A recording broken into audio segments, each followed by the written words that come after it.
seu filho, são bem-vindos aqui. Meu irmão, obrigado mais uma vez, viu? Veio de uma terra longínqua, né? Mas seja bem-vindo, meu irmão. Deus abençoe, viu? Glória a Deus. Eu cumprimento os irmãos com a paz do Senhor. Está fraco. Eu cumprimento os irmãos com a paz do Senhor. Irmãos, antes de ler a palavra, eu quero externar minha gratidão a Deus pela oportunidade que mais uma vez Ele me concede de fazer uso da sua palavra. Louvar a Deus aqui pela vida do anjo da igreja, sacerdote desta casa, pastor Luiz Antônio, isso mesmo. Gratidão a Deus pela sua vida, que Deus possa continuar abençoando a sua vida, seu ministério, que onde você colocar a planta dos seus pés, a prosperidade, a bênção do Senhor possa estar com você. Guardas, obrigado por mais uma vez lembrar da gente, que Deus possa continuar abençoando a sua vida juntamente com a sua esposa, feliz em poder retornar aqui para juntos adorar ao nome do Senhor Jesus, feliz pela vida da minha esposa, da família que me acompanha, que Deus possa continuar nos abençoando. Eu quero convidar você a se colocar de pé. Abra sua Bíblia. Evangelho segundo escreveu Lucas. Evangelho segundo escreveu Lucas, capítulo de número 8. Lucas, capítulo de número 8, versículo de número 41 a seguir. Um dia eu vou ter um tato. Amém, glória a Deus. Lucas, capítulo de número 8, versículo 41. Quantos encontraram? Diga: eu venci. Quem não encontrou diz: estou lutando. Oh, glória, espero você vencer. Lucas, capítulo de número 8, versículo de número 41. Diz assim o texto: e eis que chegou um homem por nome Jairo, que era príncipe da sinagoga, e prostrando-se aos pés de Jesus o adorou. Algumas traduções bíblicas diz: e prostrando aos pés de Jesus rogava-lhe que entrasse em sua casa, porque tinha uma filha única, quase de 12 anos, que estava à morte. E indo ele, apertava-o a multidão. E eis que uma mulher que tinha o fluxo de sangue havia 12 anos, e gastara com os médicos todos os seus haveres, e por nenhum pudera ser curada. E chegando por detrás dele, tocou na orla do seu vestido, e logo estancou-se o fluxo de sangue. Podem tomar os vossos assentos. Glória a Deus. Meus irmãos, o texto que ora acabamos de ler, eu tenho certeza que é um texto muito conhecido, pois a narrativa bíblica vai falar de 2 milagres que aconteceram quase que de forma simultânea.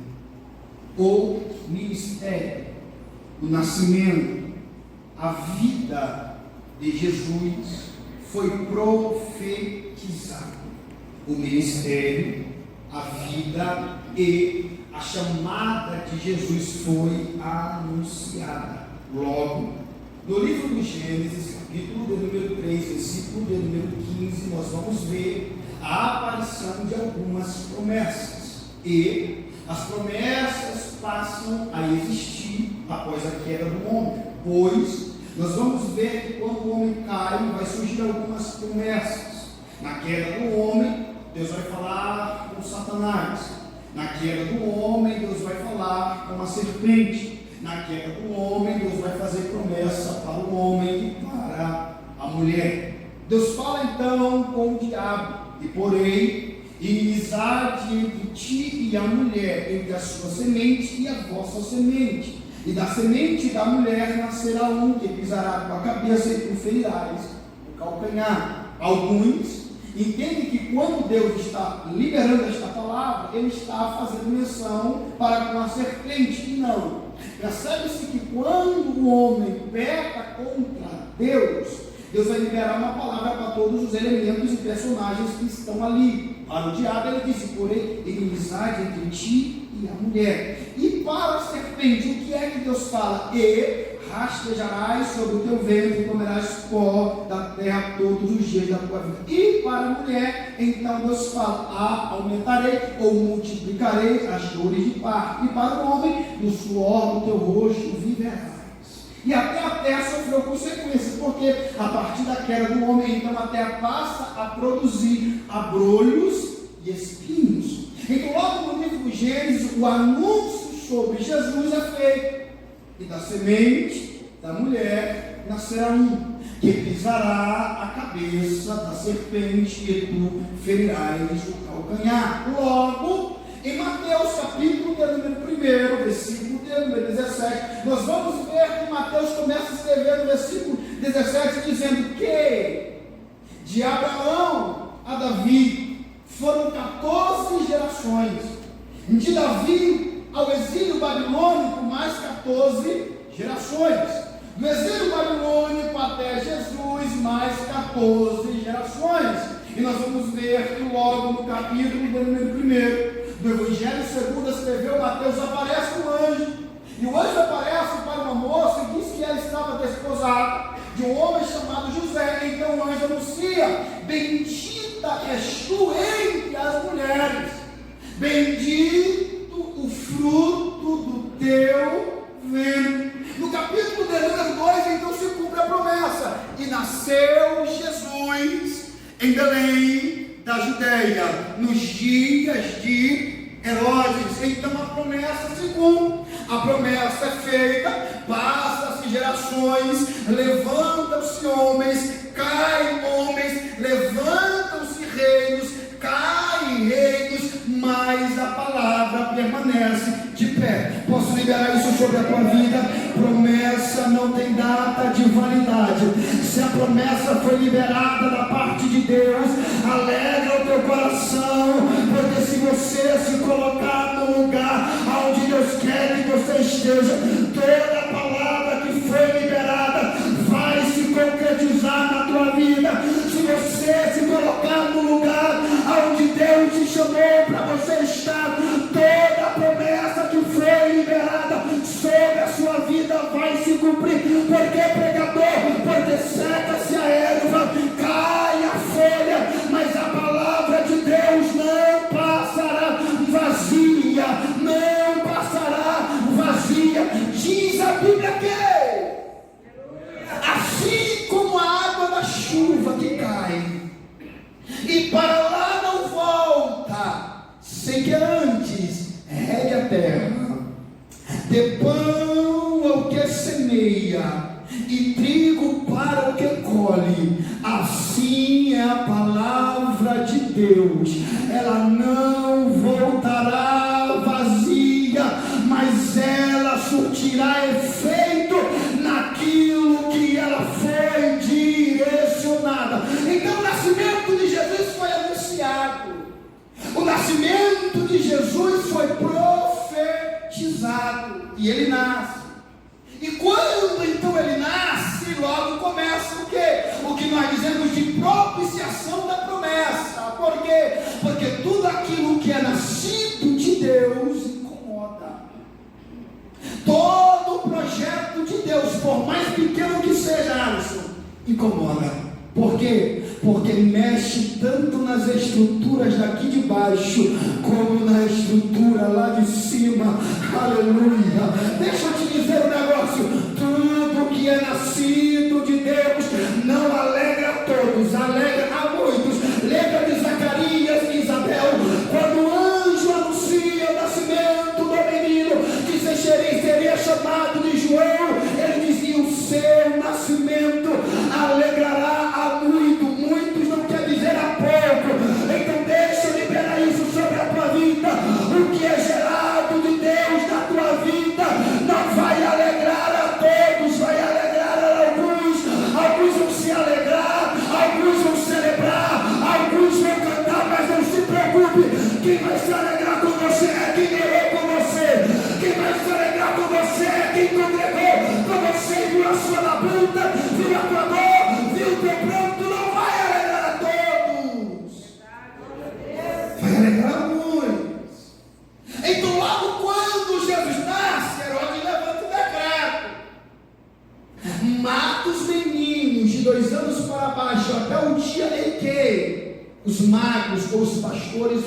me visitar. Só que eu costumo dizer uma coisa, irmãos: o projeto de Deus, se não morrer no ventre, depois que nasce não tem quem tem poder para parar a glória. Eu vou repetir: se não morrer no ventre, depois que nasce não tem quem coloca a mão. Você pode levantar a tua mão para me profetizar? A tua casa, a tua família, os teus negócios é um projeto de Deus. E eu já liberei esta palavra sobre a tua vida esta noite para dizer: ninguém vai colocar a mão. Já foi falado aqui pelo pastor: família, nós temos que lutar. Então leva esta palavra para a tua casa. A tua família, ninguém vai colocar a mão, porque é projeto de Deus. Os teus filhos é projeto de Deus. O teu casamento é projeto. Eu posso ouvir um glória a Deus. Eu posso ouvir um aleluia, porque nasceu. Por favor. Herodes procura matar o menino. Mas o texto de Lucas capítulo 2, versículo 52 diz que o menino crescia em graça e conhecimento. O menino crescia em graça e em conhecimento. Herodes queria parar e o menino estava crescendo. Herodes queria matar e o menino estava o quê? Crescendo, glória. Deus vai fazer crescer aquilo que foi gerado sobre a vontade dele. Eu não sei o que você tem colocado diante da presença de Deus. Eu não sei qual tem sido a tua oração. Eu não sei qual tem sido o teu projeto. Mas debaixo da autoridade de Deus que está sobre a minha vida, eu profetizo que vai continuar crescendo. Vai continuar crescendo. Vai continuar crescendo. E ninguém para. E ninguém para. Aquilo que é gerado de Deus. No capítulo 3 do Evangelho segundo escreveu Lucas, Jesus é apresentado no templo. No capítulo de número 3 nós vamos ver então que aparecem dois personagens, Simeão e Ana. E logo em seguida nós vamos ver Jesus dentro do templo, diante dos doutores e ensinando. Jesus está diante dos grandes mestres e quem fala é Ele, aleluia. Jesus está diante dos doutores da lei e Ele está falando, percebe-se que agora Jesus já está com 12 anos de idade. Para os judeus, Jesus alcançou a maioridade e com a maioridade Ele está diante dos doutores da lei e Ele está ensinando e todos eles estão em silêncio para ouvir o que o meigo nazareno está falando. Deixa eu liberar esta palavra. Quando o meigo nazareno falar, declarar, decretar, vai haver um silêncio para ouvir a voz do meigo nazareno. Por quê? Porque quem tem ouvido ouça. Porque o Espírito diz à igreja. Capítulo de número 4 do Evangelho segundo escreveu Lucas. Jesus é conduzido ao deserto para ser tentado pelo diabo. Depois então de jejuar 40 dias e 40 noites, ele tem fome. Nós conhecemos essa história. O tentador oferece pedra e pede que ele transforme aquela pedra em pães. Porque já havia 40 dias e 40 noites que ele estava jejuando e o diabo sabe aonde ele vai trabalhar. O diabo sabe aonde ele vai atacar, oh glória. Mas crente que ora, crente que jejua, está fechando a brecha, aleluia. Crente de oração, pastor Luiz, ele fecha as brechas. Crente de oração e jejum, ele tampa todas as brechas. O tentador e transforma. Transforma essa pedra aqui em pão, se tu és o Filho de Deus. Jesus olha e diz: está escrito, nem só de pão viverá o homem, mas de toda a palavra que sai da boca de Deus, aleluia. Jesus estava dizendo: eu já estou alimentado, porque o que me alimenta não é daqui de baixo, o que me alimenta é lá de cima, glória. Papai está mandando um alimento espiritual para a tua vida nesta noite. Todas as brechas serão fechadas. Quando o tentador chegar com a proposta, você já estará satisfeito com a vontade daquele que te enviou. Jesus vai ter o seu ministério marcado por curas, milagres e libertação. Lucas vai dizer que ele curava muitos dos enfermos que andavam no meio da multidão. Marcos vai dizer que ele, por certa feita, no capítulo de número 4, versículo 35, que quando ele avista uma multidão, ele cura muito dos seus enfermos. E Lucas, no capítulo de número 7, versículo de número 11, vai dizer que uma grande multidão o seguia, uma grande multidão o acompanhava. Lembra quando ele multiplica pão e peixe? Havia uma multidão sedenta. Ele perguntou o que ele tinha, o que os discípulos tinham, não tinha nada, mas tinha um garoto que carregava 5 pães e 2 peixes. Eu aprendo uma lição: com Jesus, multidão não volta para casa enferma, glória. Com Jesus, multidão não volta para casa com fome. Por quê? Porque aonde ele está tem milagre, glória. Aonde ele está tem multiplicação. Então deixa eu liberar esta palavra nesta noite, não é diferente. Ele está na casa, então tem milagre. Ele está na casa, então tem renovo. Ele está na casa, então tem libertação. Ele está na casa, então tem ânimo. Ele está na casa, então tem votos de júbilo. Ele está na casa. Lembra quando ele está em Cafarnaum? Ele entra dentro de Cafarnaum, a multidão enche a casa. Não havia lugares nem nos alpendres da casa. Chega 4 homens, trazendo consigo um paralítico. Não tinha lugar junto à porta. Sabe o que eles fizeram? Abriram um telhado, desceram o paralítico, e Jesus, vendo, disse: filho, tem bom ânimo. Alguns questionam: olha, mas é sábado, ele não pode curar no sábado. Jesus olha e diz: qual é melhor? Dizer para ele: perdoados estão os teus pecados, ou levanta e anda. Aleluia, glória a Deus. O meu Jesus não está preso à circunstância para fazer milagre, glória. O meu Jesus não está preso ao momento para fazer milagre. O meu Jesus não está preso a pessoas para fazer milagre.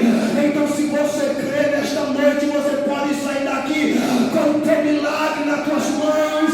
Se você crê nesta noite, você pode sair daqui com uma palavra de milagre para a tua casa.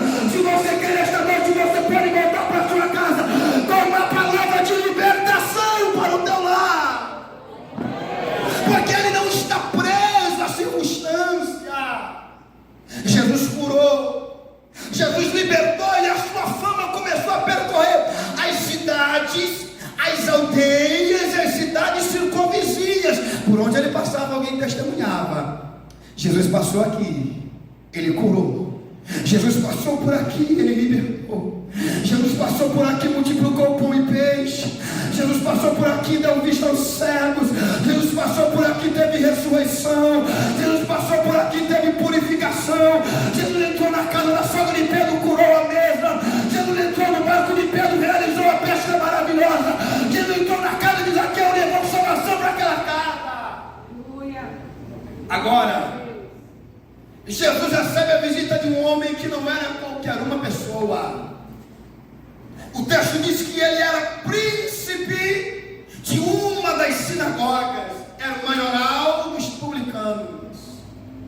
Então chega diante de Jesus e faz um pedido: Senhor, vem comigo até a minha casa. Senhor, me acompanha. Eu tenho uma filha, ela tem quase 12 anos de idade e ela está à beira da morte. Vem comigo. Jesus olha para aquele homem e imediatamente Jesus se desloca de onde ele estava para até a casa daquele homem. E no meio do caminho aparece alguém que não estava no script da história. Alguém que não estava no contexto daquele momento, mas era alguém que tinha atitude. Lucas então de repente muda o contexto. Eis que havia uma mulher que jazia 12 anos, que padecia de uma hemorragia, ou sangue. Esta disse consigo mesmo: se eu tão somente tocar na orla das suas vestes, eu ficarei curada. Jesus era acompanhado de uma grande multidão. Quando Jairo chega, pastor Luiz, próximo de Jesus, e faz um pedido, o texto diz que a multidão o apertava. Jesus estava cercado de muita gente, e diz o texto, e havia uma multidão que apertava. E ele está indo, ele está caminhando. Jesus, ele vai ter diversidade de milagres. Por quê? Porque quando Jairo chega e diz: Senhor, vamos comigo na minha casa. Eu me lembro do centurião que estava com o seu servo doente dentro de casa.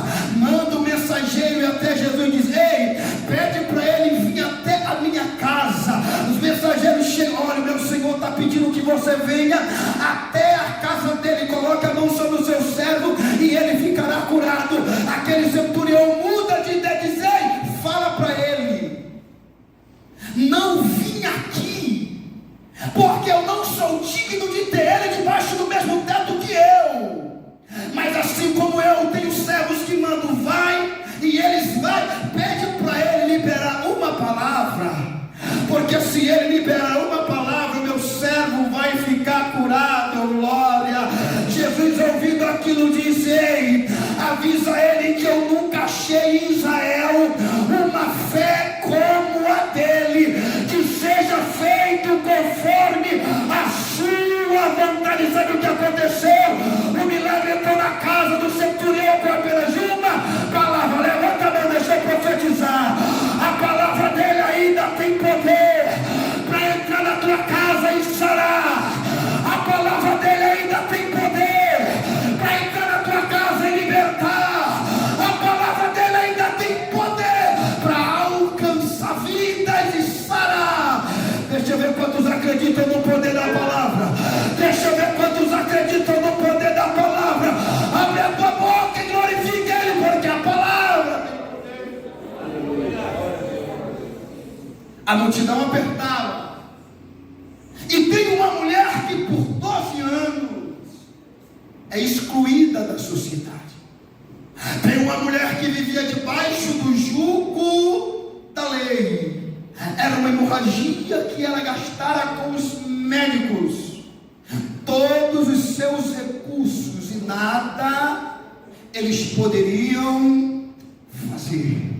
Estava isolada da sua casa, isolada da sociedade, porque a lei de Moisés, quando a mulher estava nesse período, colocava ela em um lugar chamado Vale das Impuras, ou lugar da impureza, onde ela não poderia ter contato com ninguém, e tudo que ela tocava tornava-se impuro.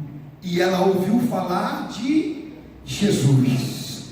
Alguém entrou dentro do Vale das Impuras, do Vale da Rejeitada, e disse assim: olha, tem um homem que por onde ele passa o milagre acontece. Tem um homem chamado Jesus que ele dá vista ao cego, levanta paralítico, limpa os leprosos, dá vida para os mortos. Tem um homem que restaura a vida de quem está encurvada, libera a cura para quem tem a mão ressecada. Tem um homem aí chamado Jesus que multiplica pão e peixe. Tem um homem aí chamado Jesus que anda sobre as águas. Tem aí um homem chamado Jesus que perdoa pecado. Tem um homem aí chamado Jesus que liberta os endemoniados. Tem um homem aí chamado Jesus que por onde ele passa, o ambiente nunca mais é o mesmo. Então surgiu no coração da mulher o desejo: eu vou conhecer ele. Surgiu no coração da mulher: eu vou chegar perto dele, mas eu não posso tocar nele, eu vou tocar na orla das vestes dele. Imagina o estado que aquela mulher estava. Imagine a forma que ela estava, com saudade de casa, com saudade talvez da mãe, do pai, dos seus familiares, mas a sua enfermidade, a sua situação impossibilitava ela de ver tudo aquilo que um dia ela já tinha vivido. Mas ela tinha fé. Ela disse: se eu tão somente tocar na orla das vestes dele, eu ficarei curada. E ela rompe a multidão. E ela toca. E quando ela toca, o texto diz imediatamente, e logo se estancou a hemorragia. Logo o fluxo de sangue se estancou. E é sobre isso que eu quero falar para você nessa noite. Porque no meio da multidão, Alisson, tinha dois grupos de pessoas. As pessoas que apertavam. Mas você viu algum milagre de quem apertava Jesus? Você viu alguém contar testemunho porque apertava e oprimia Jesus? Quando a mulher toca na orla da veste dele, Jesus para, pastor, e pergunta: quem me tocou? Simão Pedro olha: Senhor, a multidão é grande, a multidão te aperta, a multidão te oprime. Mas ele não entendeu qual é a pergunta. Jesus não está perguntando quem aperta e quem oprime. Jesus está perguntando quem foi que tocou. Por que, pregador? Porque quem aperta, aperta de qualquer jeito. Quem oprime, oprime de qualquer jeito. Quem toca não, glória. Quem toca vai na humildade. Quem toca vai na simplicidade. Quem toca não quer ser visto. Quem toca só quer sentir algo da parte dele. Eu não sei qual é o grupo que você está. Se é o grupo que aperta, ou se é o grupo que toca. Mas deixa eu te dar uma notícia. Quem vai contar testemunho não é a multidão que está apertando. Quem vai contar testemunho é a multidão que está tocando. Aleluia. Porque quem está apertando vai voltar para casa do mesmo jeito. Mas quem está tocando não vai voltar para casa do mesmo jeito. Eu vim pregar nessa noite para uma igreja, para uma juventude que não vai apertar ele não, mas que vai tocar nele. Porque quem toca nele sente a graça, sente o poder, sente a virtude que sai. Ele pergunta: quem foi? Quem foi que me tocou? Deixa eu saber quantos saíram de casa aqui no propósito de tocar nele. Eu não saí de casa para apertar ele, não. Eu saí de casa foi para tocar nele. Eu não saí da minha casa para voltar do mesmo jeito que saí, não. Eu saí da minha casa para tocar nele e voltar para casa renovado, restaurado, revigorado e curado por ele. Precisamos entender que o ambiente de culto não é um ambiente de aperto, é um ambiente de toque. Porque quem aperta muitas das vezes gera desconforto. Muitas das vezes quem toca, pastor, nem percebe que foi tocado. Mas Jesus diz: calma aí, alguém me tocou e me tocou diferente.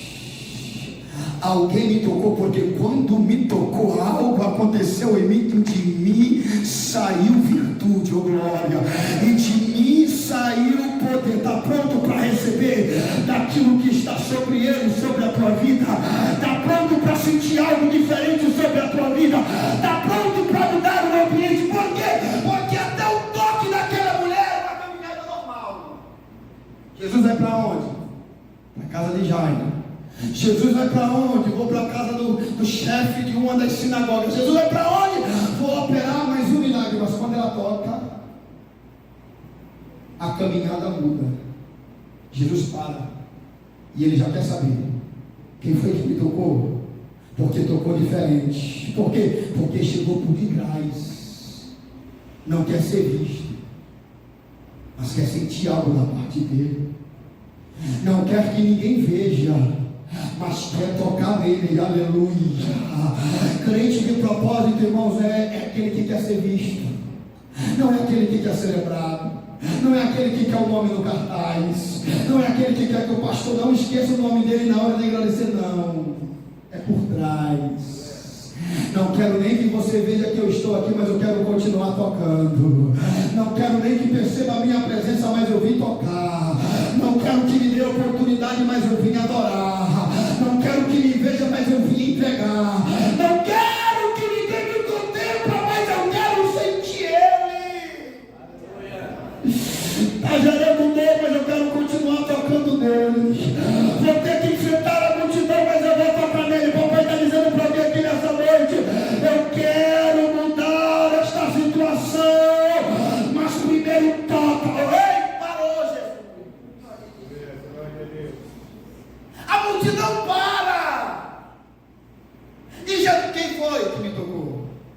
Foi você? Não. Foi você? Senhor, calma aí, Jesus. A multidão é grande. Você vai perder tempo perguntando quem foi que te tocou. Jesus, calma aí. Eu sei que alguém me tocou porque me tocou diferente. Já percebeu que tem uns crentes que adoram diferente? Já percebeu que tem uns crentes que oferecem um culto diferente? Já percebeu que tem uns crentes que a entrega dele é diferente? Já percebeu que tem alguns crentes que ele não se contenta com o culto do rabo, ele quer nadar mais fundo? Já percebeu que tem alguns crentes que ele não se contenta com o ambiente calmo, ele quer ir mais além, meu glória? É crente que chega por trás para tocar. E a pergunta para você nessa noite é: em qual grupo que você está? No que toca ou no que aperta? Porque aquela mulher é uma geração que está vindo na frente, e a multidão que vem na frente, a mulher que vem na frente, ela representa uma geração. Sabe qual é a geração? É a geração que sangra. Jesus está indo para onde? Jesus está indo para casa de Jairo fazer o quê? Curar a filha dele que está à beira da morte. E é uma geração que está dormindo. Jesus está ao encontro de duas gerações. Primeiro, uma geração que sangra.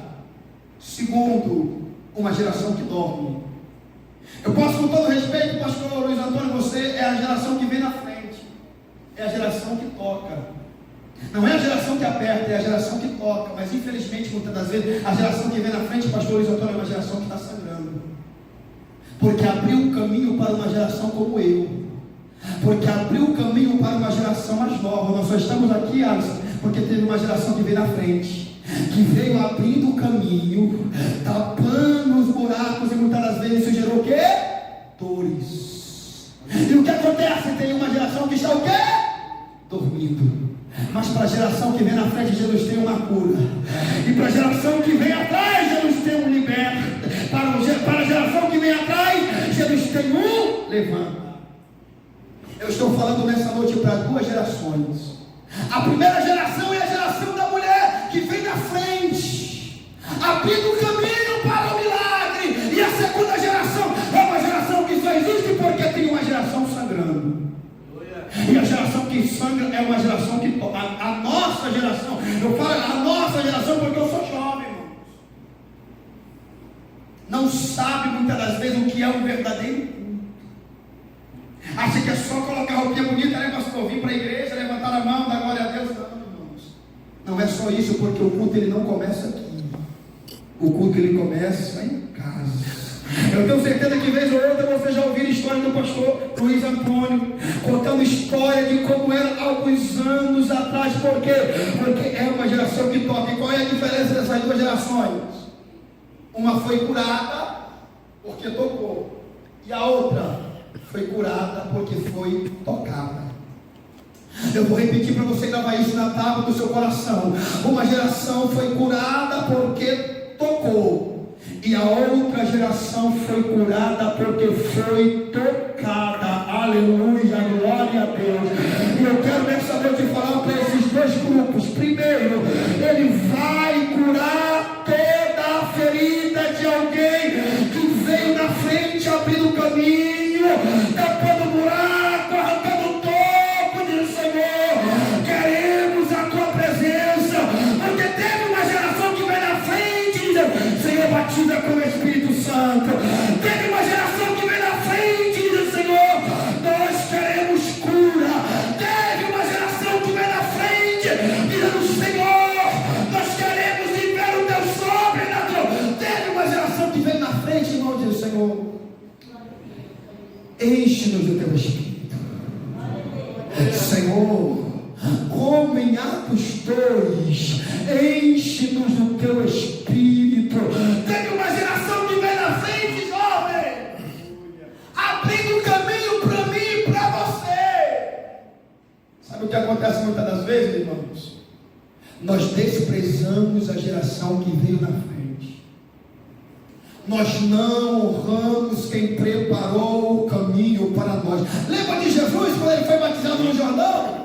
João olha para ele e diz: Senhor, eu careço ser batizado por ti, e é tu que vens a mim. Jesus diz: olha, é necessário que eu seja batizado por ti para que se cumpra toda a justiça. Por quê? Porque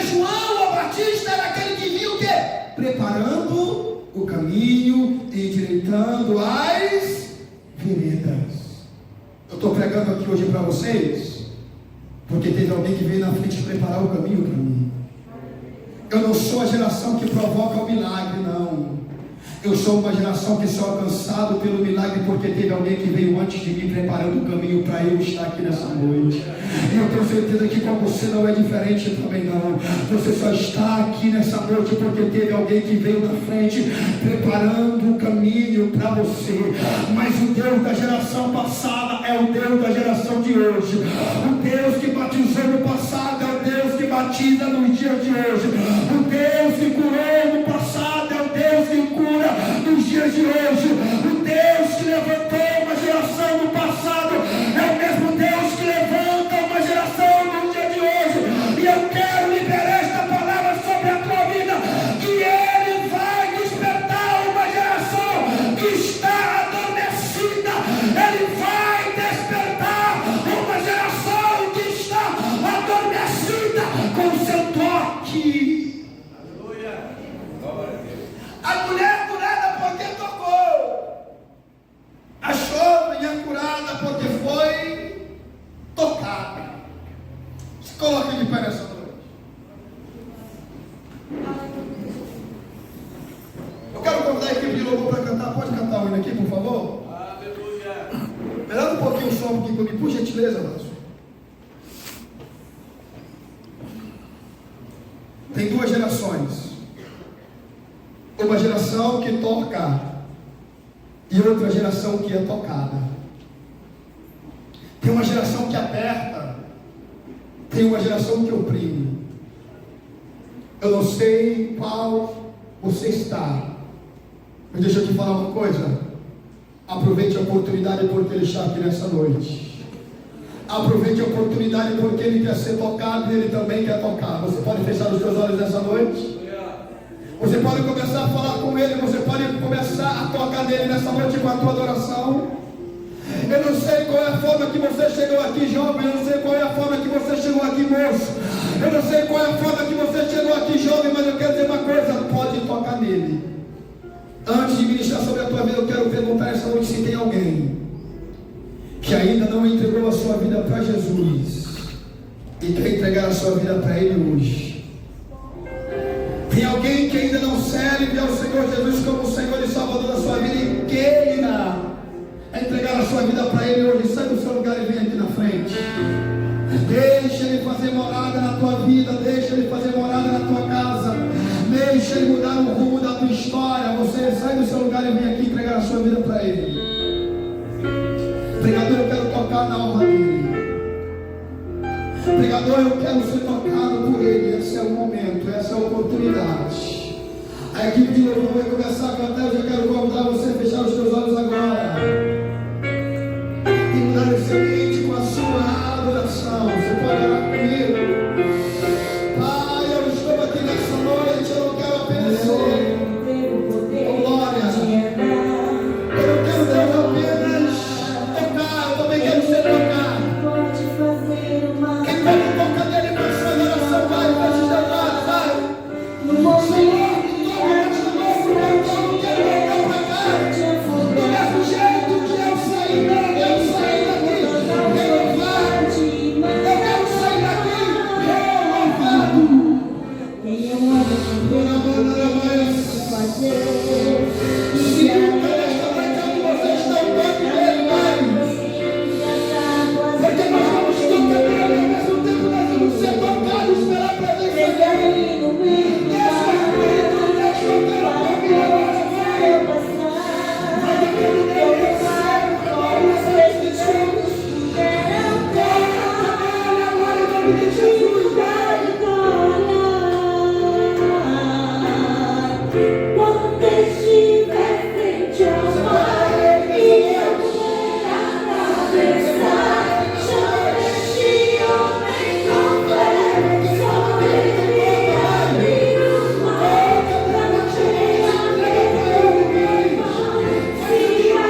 situação, Ele vai fazer um milagre. Por quê? Porque Ele é fiel. Sabe o que aconteceu? Jesus olhou e disse: quem me tocou aquela mulher? Disse: Senhor, fui eu. Senhor, fui eu. Ela se revela e disse: Senhor, fui eu. E ela testemunha: Senhor, 12 anos eu padeci de uma hemorragia, 12 anos eu padeci de uma enfermidade, e quando eu te toquei, o milagre aconteceu. Eu concluo aqui. Está pronto para testemunhar aquilo que Deus vai fazer? Está pronto para pegar esse microfone e dizer: Deus fez um milagre na minha vida? Está pronto para dizer: demorou, mas o milagre chegou? Está pronto para dizer: demorou, mas a salvação entrou na minha casa? Demorou, mas eu acreditei na promessa? Demorou, mas eu toquei? Demorou, mas Ele entrou com a providência? Demorou, mas eu estou aqui para dizer que o meu Redentor vive. Demorou, mas eu estou aqui para dizer que, independente do tempo, eu acreditei. Independente do tempo, eu confiei. Independente do tempo, eu rompi a multidão. Eu te convido por 30 segundos a adorar o nome dele, vai. Eu te convido por 30 segundos. Abre a tua boca e adora. Abre a tua boca e adora, vai. Vai, vai. Agora porque Ele tem milagre. Agora porque Ele tem providência. Agora porque vai ter testemunho. Agora porque você vai dizer: Ele fez. Você vai dizer: Ele fez. Mas demorou tanto tempo. Mas Ele fez. Ele fez. Ele fez. Eu agradeço aqui a oportunidade de ouvir a franquia de